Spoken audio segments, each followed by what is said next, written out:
Seja bem-vindo ao canal Os Grandes Avivalistas Atuais. Aqui é o pastor Gilson Soares, da Igreja Boas Novas, em Guarabira, na Paraíba, fazendo as locuções das mensagens do reverendo Kent Reagan. Nós estamos trabalhando para adquirir o terreno da igreja. Faça parte desse projeto através da chave Pix ou do número da conta que aparece na descrição. Com certeza, Deus vai te abençoar poderosamente.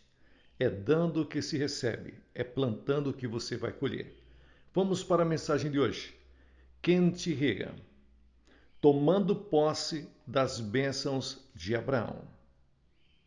Em Gálatas capítulo 3, versículos 13, está escrito: Cristo nos resgatou da maldição da lei, fazendo-se maldição por nós, porque está escrito: Maldito todo aquele que for pendurado no madeiro. Cristo nos resgatou. Se pararmos nesse ponto, constataremos que Cristo nos remiu. Mas nos remiu de quê?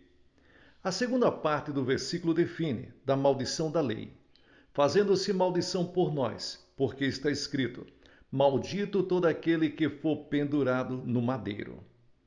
Gálatas capítulo 13, versículos 14 diz: Para que a bênção de Abraão chegasse aos gentios por Jesus Cristo e para que, pela fé, nós recebamos a promessa do Espírito. Não se poderia fazer um estudo correto sobre prosperidade sem abordar a grande verdade bíblica da redenção. Jesus nos resgatou da maldição da lei, a qual nos traz morte espiritual, enfermidade e miséria. O que é morte espiritual? Significa separação de Deus. No momento em que Adão pecou, separou-se de Deus. Quando o Criador, na viração do dia, como de seu costume, passeava, dirigiu-se para conversar com Adão. Chamou-o. Onde estás? Gênesis capítulo 3, versículos 9, a parte B. Adão respondeu: Ouvi a tua voz soar no jardim e temi, porque estava nu e me escondi. Gênesis capítulo 3 e o versículo 10. Ele já estava separado de Deus. Tendo Adão e Eva dado ouvidos ao diabo, como resultado houve a morte espiritual. Imediatamente, após a queda de Adão e Eva, essa morte se manifestou na família humana. Caim, o primogênito de Adão e Eva, assassina o irmão, em Gênesis capítulo 4 e o versículo 8. O homem passou a condição de banido, condenado, lançado para fora do jardim, sem bases legais para se aproximar de Deus. O homem, em seu estado decaído, não poderia responder ao chamado de Deus sem sacrifício. O ser humano estava impedido de falar com o Altíssimo, pois era mais que transgressor, mais que infrator e pecador. Isso explica por que o homem não pode ser salvo por sua conduta ou suas boas obras. Precisa nascer de novo. Caso o homem não se tivesse tornado filho do diabo, poderia agir de forma justa e fazer tudo certo. Mas, sendo filho do diabo, mesmo que tente agir certo, ainda assim irá para o inferno quando morrer, para o lago que arde com fogo e enxofre, na segunda morte. Por quê? Porque o homem, sendo como é, não poderia permanecer na presença de Deus. O homem precisaria ser salvo por alguém que pagasse a pena por seus pecados, que lhes proporcionasse o novo nascimento. O homem, contudo, por meio do novo nascimento, poderá ser uma nova pessoa, transformada, uma nova criatura em Jesus Cristo, o Filho de Deus. Esta é a grande realidade. Você já passou da morte espiritual para a vida espiritual? Caso sua resposta seja afirmativa, então Deus é seu Pai. Você consegue olhar para Ele e dizer: Deus Pai? Esse é o significado de Abba Pai. O Espírito de Deus está dentro de você, testificando que é um filho de Deus. Você tem o Espírito Santo clamando em seu espírito, dizendo Abba Pai? A maldição da lei, a penalidade pela violação da lei de Deus inclui morte espiritual, enfermidade e miséria. É bom enfatizar isso e repetir. Muitas pessoas compreendem que, em Cristo, foram redimidas da morte espiritual e da enfermidade. Todavia, não percebem que foram também redimidas da pobreza. Ora, você foi redimido em todas as áreas de sua vida. Observe o texto bíblico. Gálatas capítulo 3, versículos 13 e 14 e o versículo 29. Cristo nos resgatou da maldição da lei, fazendo-se maldição por nós, porque está escrito: maldito todo aquele que for pendurado no madeiro, para que a bênção de Abraão chegasse aos gentios por Jesus Cristo, e para que, pela fé, nós recebamos a promessa do Espírito. E se sois de Cristo, você é? Então sois descendentes de Abraão e herdeiros conforme a promessa. Novamente, Cristo nos resgatou da maldição da lei. Mas o que é exatamente a maldição da lei? Há um modo de descobrir. Verificamos isto no que diz na Bíblia Sagrada sobre a lei. A lei está representada por 5 primeiros livros da Bíblia, chamados Pentateuco. A primeira maldição mencionada está em Gênesis capítulo 2, versículos 17, a parte B. No dia em que dela, falando-se da árvore do conhecimento do bem e do mal, no dia em que dela comeres, certamente morrerás. Portanto, dizer que Adão morreu não significa dizer que deixou de existir fisicamente, e sim que ele se separou de Deus. Ainda que Adão permanecesse vivo fisicamente, espiritualmente ele estava morto. Adão quebrou com seu pecado o relacionamento de amizade com Deus. Ao voltarmos aos primeiros 5 livros da Bíblia, encontramos em Gênesis, por exemplo, a morte espiritual como maldição da lei. E em Gálatas, que fomos redimidos da morte espiritual em Cristo, versículos 13. Por intermédio de Jesus, passamos da morte para a vida. A morte física será destruída quando Jesus Cristo voltar. 1 Coríntios capítulo 13, versículos 26 e Colossenses capítulo 3 e o versículo 4. Em Deuteronômio capítulo 28, a enfermidade e a miséria são citadas como maldição da lei. Em relação à enfermidade, lemos que é uma maldição consequente da violação da lei de Deus. Deuteronômio capítulo 28, dos 58 ao 61, lemos: Se não tiveres cuidado de guardar todas as palavras desta lei, que estão escritas nesse livro, para temeres este nome glorioso e terrível, o Senhor teu Deus, então o Senhor fará maravilhosas as tuas pragas e as pragas da tua semente, grandes e duradouras pragas e enfermidades más e duradouras. E farás tomar sobre ti todos os males do Egito, de que tu tivesses temor, e se apegarão a ti. Também o Senhor fará vir sobre ti toda enfermidade e toda praga, que não está escrito no livro desta lei, até que sejas destruído. Também lemos em Deuteronômio capítulo 28 que a miséria é maldição da lei.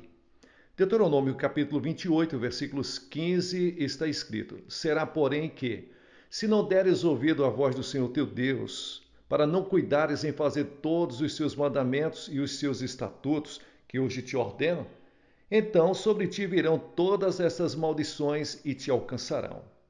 Pois bem, quais são as maldições a que se refere este versículo da Bíblia? Se você der uma olhada em Deuteronômio capítulo 28, versículos 16 ao 19, 38 ao 40, você vai ver que a miséria é uma maldição e a prosperidade é uma bênção. Os versículos anteriores falam claramente sobre a miséria, mas, observando os primeiros versículos de Deuteronômio, capítulo 28, aprendemos que as bênçãos que estavam sobrevindo pela observância da lei de Deus é para o povo de Deus em todos os tempos e todas as épocas, pelo que Cristo consumou na cruz do Calvário, se fazendo maldição por nossa causa. Então, essas são as bênçãos por guardar a lei de Deus. a partir de Deuteronômio capítulo 28. Observe que Paulo, em suas cartas às igrejas, dirigia-se aos gentios, não aos judeus. Por isso, entende-se que o apóstolo não falava apenas para israelitas. Assim sendo, se amarmos, cumprirmos a lei de Deus, estas bênçãos vêm sobre nós. Romanos capítulo 13, versículos 9 ao 10 está escrito: com efeito, não adulterarás, não matarás, não furtarás, não darás falso testemunho, não cobiçarás, e se algum outro mandamento existir, tudo nesta palavra se resume: amarás ao próximo como a ti mesmo. O amor não faz mal ao próximo, de sorte que o cumprimento da lei é o amor. Voltando a Gálatas capítulo 3, entendemos o porquê de não estarmos debaixo da maldição da lei. Veja o que diz: Cristo nos resgatou da maldição da lei, fazendo-se maldição por nós, porque está escrito: maldito todo aquele que for pendurado no madeiro, para que a bênção de Abraão chegasse aos gentios por Jesus Cristo e para que, pela fé, nós recebamos a promessa do Espírito. E se sois de Cristo, então sois descendência de Abraão e herdeiros conforme a promessa. Qual foi a promessa feita a Abraão? O que o Senhor prometera a ele? Essa promessa era de natureza tríplice. Em primeiro lugar, era uma bênção espiritual. Em segundo lugar, uma bênção física. E em terceiro, financeira e material. Se os israelitas, debaixo da antiga aliança, recebiam as bênçãos divinas por guardarem a lei, assim também debaixo da nova aliança, se andarmos em amor, nós a teremos guardado. Com isso, as bênçãos também virão sobre a nossa vida. Porque Paulo assegurou, para que a bênção de Abraão chegasse aos gentios por Jesus Cristo. Gálatas capítulo 3, versículos 14, parte A. Isso inclui a você e inclui a mim. Ao me deparar com essa verdade, percebi que não somente estávamos raspando o fundo do tacho, mas estávamos debaixo do tacho. O tacho estava sobre a nossa cabeça. Estávamos vivendo de migalhas quando poderíamos gozar das bênçãos de Deus. Todavia, eu cria na palavra, louvado seja Deus, e continuei crendo e pregando-a. Finalmente saí de debaixo do tacho e pude, ao menos, chegar ao fundo dele. A partir de então, comecei a escalar o topo.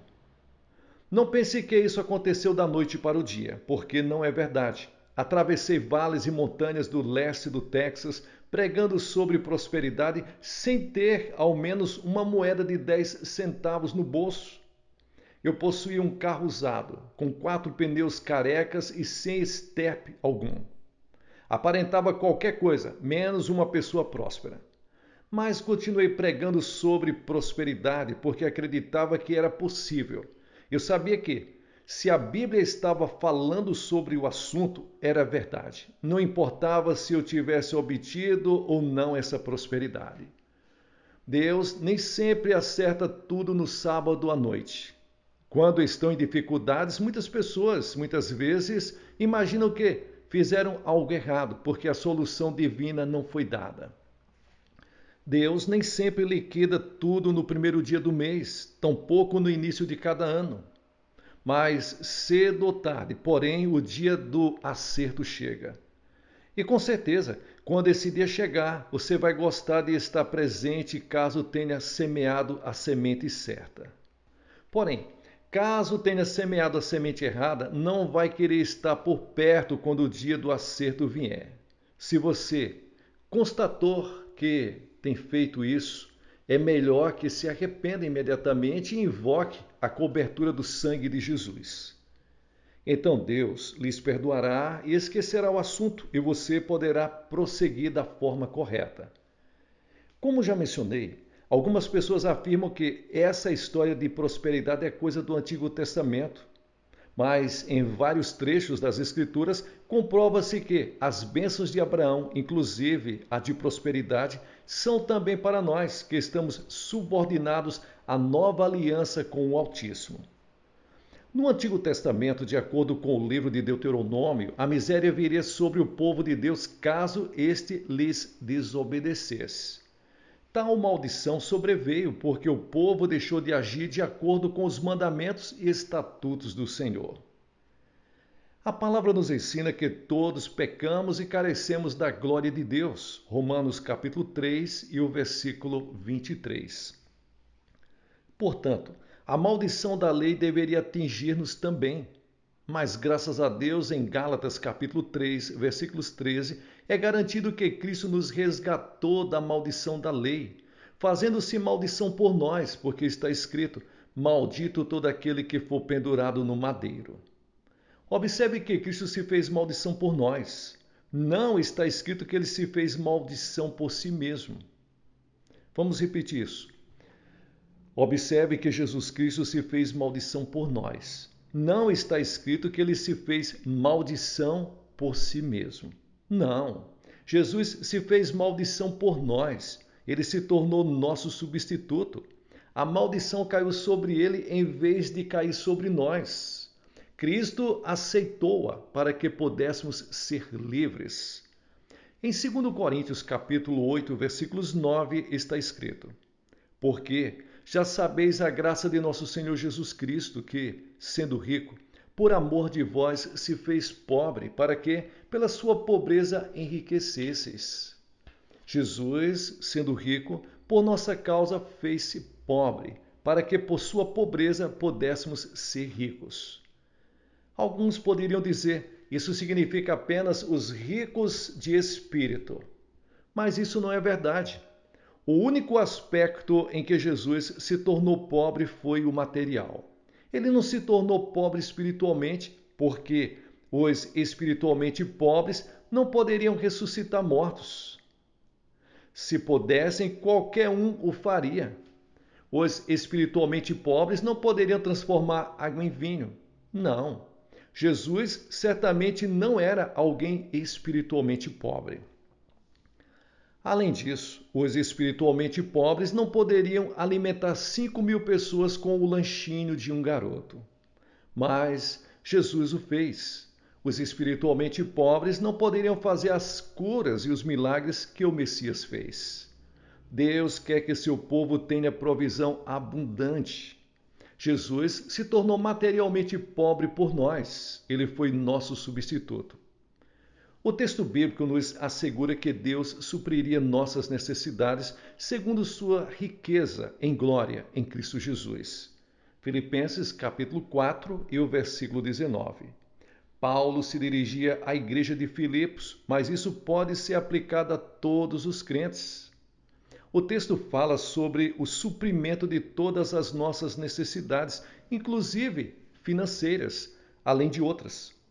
De fato, nesse capítulo de Filipenses, Paulo se refere a coisas materiais e financeiras, uma vez que, nos versos anteriores, percebe-se que essas palavras foram ditas aos cristãos que haviam contribuído financeiramente com o ministério do apóstolo.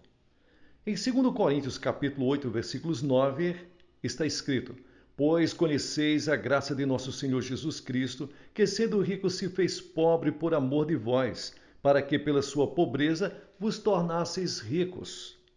As pessoas interpretam mal a palavra rico. Alguns perguntam, você está dizendo que Deus vai fazer com que todos nós sejamos milionários? Eu não disse isso. A palavra riqueza, de acordo com o dicionário, significa grande quantidade, abundância. Em outras palavras, significa suprimento abundante. E é exatamente isso que Paulo se referia em Filipenses capítulo 4, versículos 19. O meu Deus, segundo as suas riquezas, suprirá todas as vossas necessidades em glória por Cristo Jesus. O apóstolo não disse, o meu Deus há de suprir metade de suas necessidades. Ele disse todas. É uma promessa de provisão plena. Jesus mesmo recomendou em Mateus capítulo 6, versículos 33. Mas buscai primeiro o reino de Deus e a sua justiça, e todas essas coisas vos serão acrescentadas. Esse texto não declara que todas essas coisas seriam tiradas, não é? Elas seriam acrescentadas. Mas que coisas seriam essas? São benefícios materiais para alimentação, vestuário e etc. Tudo que representa nossas necessidades materiais. Muitas pessoas pensam que é um sinal de espiritualidade viver usando um chapéu rasgado e os sapatos furados e as roupas gastas.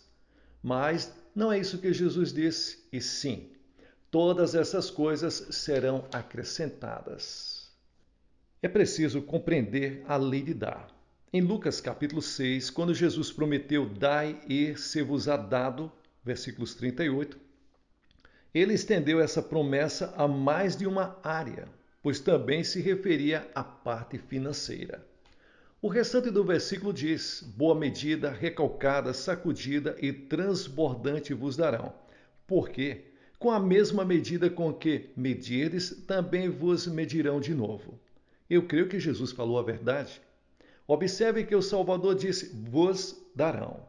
Obviamente, o Altíssimo se encontra por trás de tudo, mas são os homens que vos darão. Recordo-me de uma ocasião em que dirigia uma cruzada em Dallas, no Texas. Um amigo meu morava lá. Ele ia às reuniões e eu o acompanhei até sua casa após um dos cultos. Ele me entregou $100. $100 naquela época corresponderiam a uns $2.000 atualmente. Esse amigo meu era professor de uma classe masculina em uma igreja grande daquela cidade. Ele declarou: irmão Kent Reagan, dou os meus dízimos e minhas ofertas em minha igreja. Esse dinheiro que eu lhes dei é uma oferta extra, além dos dízimos e das ofertas que costumo dar. Quero que o Senhor saiba disso.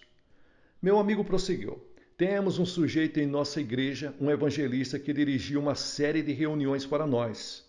Na primeira noite, ele pregou sobre Lucas capítulo 6, versículos 38. A partir de então, não falou sobre outra coisa. Durante 2 semanas, leu aquele mesmo texto todas as noites antes de pregar. Quando terminamos aquela série de sermões, o evangelista comentou comigo que o pastor não sabia o que fazer, mas queria levantar uma oferta para a aquisição de um novo sistema de ar-condicionado. Ele prosseguiu: isto ocorreu há mais de 40 anos, quando o dinheiro tinha mais valor. O sistema de ar-condicionado estava obsoleto e necessitávamos de um novo. O aparelho antigo era tão velho e ultrapassado que eles também precisariam colocar alguns dutos. Tudo isso custaria por volta de $10.000. O evangelista apenas disse: vou colocar a minha Bíblia aqui no púlpito e vou abri-la em Lucas capítulo 6, versículos 38. Não quero que vocês deem algo que esteja dentro de suas possibilidades. Quero que deem algo além de suas possibilidades. Venham e coloquem a oferta sobre o versículo. Creiam e orem. Senhor, estou agindo de acordo com este versículo. Com a medida com que estou medindo, quero ser medido também.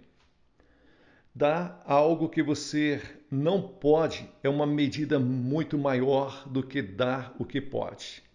Lembre-se do episódio narrado em Marcos capítulo 12, versículos 43 e em Lucas capítulo 21, versículos 3, em que Jesus observava as pessoas ofertando, quando uma pobre viúva depositou 2 moedas. Jesus revelou que aquela mulher pobre depositara no gasofilácio mais do que todos. Por quê? Porque deu tudo o que tinha. Então, aquele meu amigo prosseguiu. 3 empresários conversaram comigo e pediram-me que orasse. Falaram comigo ao fim da aula da escola dominical, assim que nos dirigíamos ao salão para o culto matutino. Esses empresários estavam em apuros.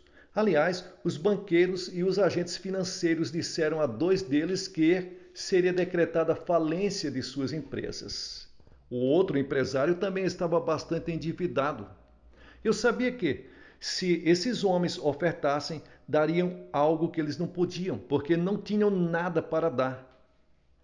Mas um dos empresários me disse mais tarde que ele se dirigiu até o altar e colocou seus últimos $300 sobre a Bíblia. Outro, que também estava em problemas financeiros, deu $500. E o terceiro, que estava à beira da falência, deu $200. O professor da escola dominical continuou: sou testemunha de que, em um período de 30 dias, todos aqueles 3 homens saíram do vermelho, saíram da dívida e ficaram em boa situação nos negócios. Eles honraram o Senhor e Deus os honrou. Mas perceba as coisas dentro da perspectiva certa. Em outras palavras, tenha atitudes e motivações corretas. Agindo assim, ao ofertar, você poderá crer em Deus e obter retorno daquilo que foi ofertado. Honre o Senhor com sua oferta, com suas ofertas e motivações corretas. Em uma igreja que pastoreei, um dos meus diáconos confessou-me: sabe, irmão Kent Rega, estou salvo há mais de 30 anos. Tenho dado meus dízimos todo esse tempo, mas se algo de sobrenatural me acontecer na área financeira, não consegui perceber. Esse diácono tinha um bom emprego em uma refinaria de petróleo e recebia um bom salário. Com certeza, o fato de ter esse bom emprego já era uma bênção. Quando a companhia aumentava o lucro, ele recebia uma participação. Porém, nada realmente extraordinário na área financeira havia acontecido a ele. O diácono me disse: vou ser honesto com o Senhor. Nunca ouvi ninguém ensinar sobre dízimos e ofertas, apenas sobre serem entregues, e eu os dou. A motivação daquele diácono era totalmente errada. Ele contribuía apenas porque alguém o mandou fazer. Ele sequer cria naquilo que fazia. Na verdade, tal diácono revelou: tenho medo de não dar o dízimo e as ofertas. Ele estava contribuindo por medo, não por fé, e isso não poderia funcionar. Eu lhe respondi: em primeiro lugar, se você se arrepender, o Senhor lhe perdoará por não agir com a motivação correta. Em segundo, de agora em diante, quando der os seus dízimos no domingo de manhã, agradeça a Deus, antes de tudo, pela sua salvação, pois você é um filho de Deus.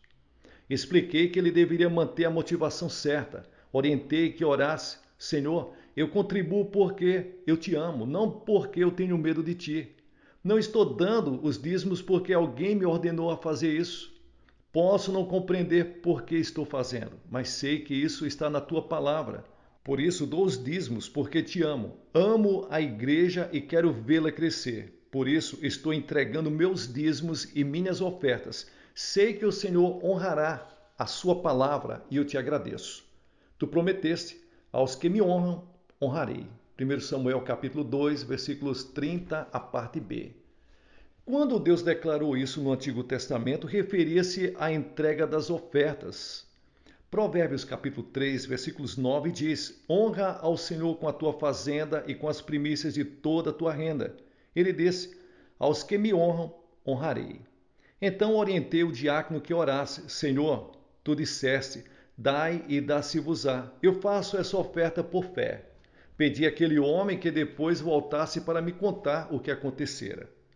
Não se passou 30 dias até que ele voltasse com um sorriso largo, dizendo: funcionou, pastor.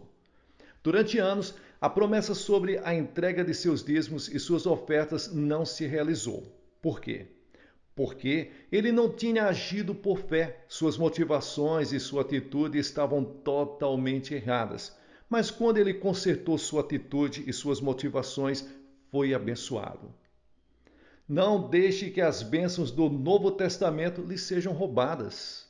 Veja o que a Bíblia diz em Hebreus capítulo 7, versículos 8, onde é testificado: e aqui certamente tomam dízimos homens que morrem, ali, porém, aquele de quem se testifica que vive. Quase sempre, ao encontrar algo de bom nas Escrituras, as pessoas dizem: bem, isso é apenas para os judeus? Não, é para nós. Não é para as pessoas da atualidade. Mas no Novo Testamento, o escritor da carta aos Hebreus, sobre a nova aliança, afirma que aqui são homens mortais que recebem dízimos. Porém, ali, aquele de quem se testifica que vive, referindo-se a Jesus. Do ponto de vista natural, são seres humanos mortais que recebem os dízimos, mas na verdade quem recebe os acredita. Quem realmente recebe e os acredita é aquele Jesus de quem se testifica que vive. Bem, Jesus, o Messias, disse de si mesmo: Sou aquele que vive, estive morto, mas eis que estou vivo pelos séculos dos séculos. Apocalipse capítulo 1, versículos 18. Então, acredite que a bênção de Abraão, a bênção por guardar os mandamentos de Deus, isto é, a sua palavra, é nossa por intermédio de Jesus Cristo. Ele é o único que vive e viverá pelos séculos dos séculos. A bênção de Abraão inclui a prosperidade financeira e é para nós hoje. Vamos repetir Gálatas capítulo 3, versículos 14 ao 29, para que a bênção de Abraão chegasse aos gentios por Jesus Cristo e para que, pela fé, nós recebamos a promessa do Espírito. E se sois de Cristo, então sois descendentes de Abraão e herdeiros conforme a promessa. A bênção de Abraão é nossa, mas precisamos entender exatamente o que ela era. Sabemos que era uma bênção tríplice. Primeiro, Deus prometeu a Abraão que o faria enriquecer. Gênesis capítulo 12, versículos 2 e 3, capítulo 13, versículos 2. Alguém poderia perguntar: você está afirmando que Deus disse que nós somos pessoas que podemos ficar ricos? Sim, foi isso o que eu disse. Então você afirma que ele nos tornaria milionários? Não. Como já disse, a palavra riqueza no dicionário significa grande quantidade, a abundância. Eu creio que há a abundância na área espiritual, na área física e em cada área de nossa vida em Cristo Jesus. Graças a Deus, pela abundante provisão por intermédio de Jesus Cristo, nós temos todas as bênçãos às nossas disposições. Em 1954, dirigi uma série de reuniões na igreja do irmão A. Swift, em Nova Jersey. Ele atuava como ministro das Assembleias de Deus e presbítero executivo daquela denominação. Me hospedei na casa desse irmão.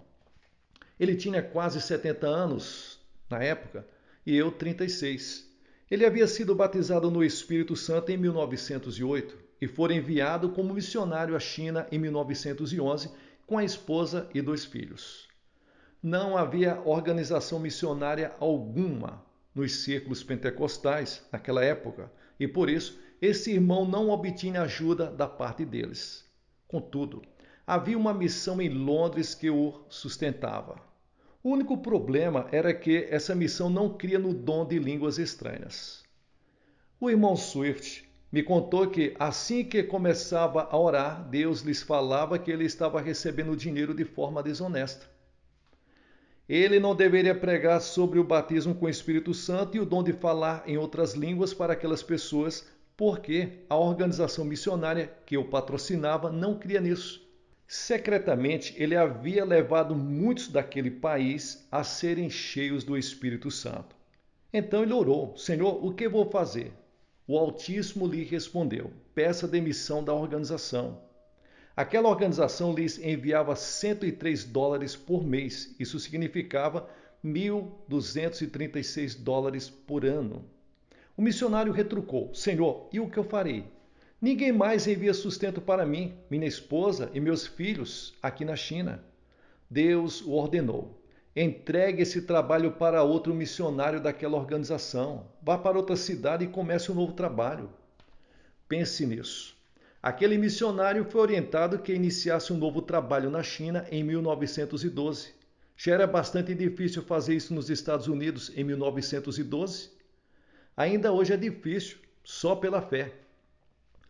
O irmão Swift prosseguiu: fiz o que Deus me orientou, mas ainda me questionava sobre o que faríamos. Não tínhamos ajuda alguma. Então o Senhor falou ao meu coração: você não sabe que prometi torná-lo rico? O irmão Swift estava confirmando algo que já havia sido revelado ao meu espírito. Eu não tinha pregado sobre isso ainda, mas queria uma confirmação primeiro. Compreendi essa verdade em 1950, quando o Senhor a revelou para mim. Aquilo estava funcionando na minha vida. Assim que comecei a comentar isso com o irmão Swift, ele disse: percebi que Deus andou falando com você. Agora, deixe-me dizer-lhes o que o Senhor me falou em 1911, quando me demiti da organização missionária. Deus me disse: não prometi torná-lo rico? Havia algumas áreas que eu não incluíra até que o irmão Swift me houvesse revelado. O missionário respondeu ao Senhor: não, eu não sabia que o Senhor me prometera tornar-me rico. Se o Senhor prometeu, eu fico grato com o Senhor. E fico grato em saber. Onde está escrito isso? Gálatas capítulo 3, versículos 13 ao 14. Cristo nos resgatou da maldição da lei, fazendo-se maldição por nós, porque está escrito: maldito todo aquele que for pendurado no madeiro, para que a bênção de Abraão chegasse aos gentios por Jesus Cristo e para que, pela fé, nós recebamos a promessa do Espírito. O irmão Swift declarou: pedi demissão e comecei um novo trabalho.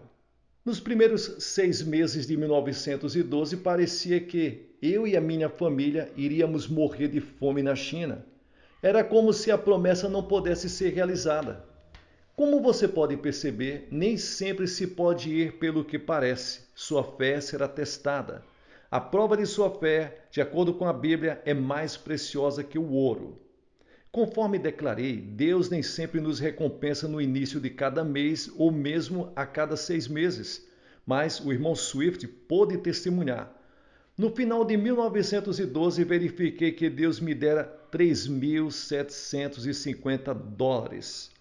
No início do século XX, $3.750 era muito dinheiro. Esse montante que Deus lhes dera foi 3 vezes maior do que a missão em Londres lhes enviava. Queridos amigos, notem que aquele irmão ficou agradecido ao descobrir que Deus prometera que o tornaria rico. Ele se tornou milionário? Não. Mas ele e sua família tiveram provisão abundante. Suas necessidades foram supridas. Alguns pensam que ter dinheiro é pecado, mas muitas pessoas não são pobres por honrar a Deus. Pelo contrário, elas são pobres porque desonram a Deus. Alguns dizem: irmão Kent Reagan, tenho medo do dinheiro. Li na Bíblia que ele é a raiz de todos os males. Mas a Bíblia não diz isso, e sim que o amor do dinheiro é a raiz de todos os males e de todas as espécies de males.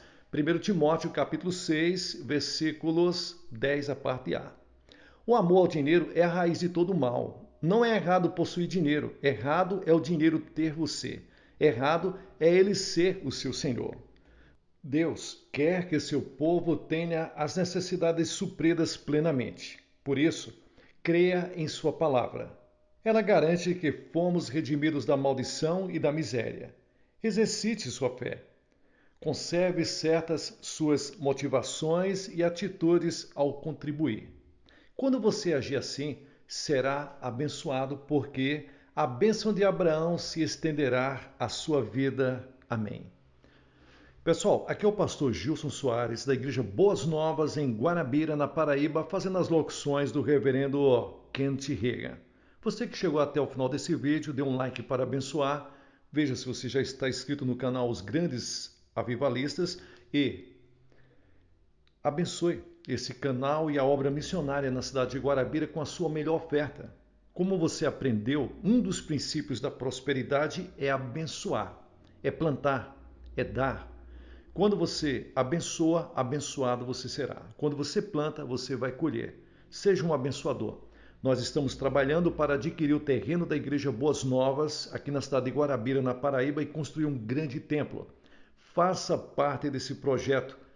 Com certeza o seu nome vai aparecer através das transações bancárias e através da chave Pix.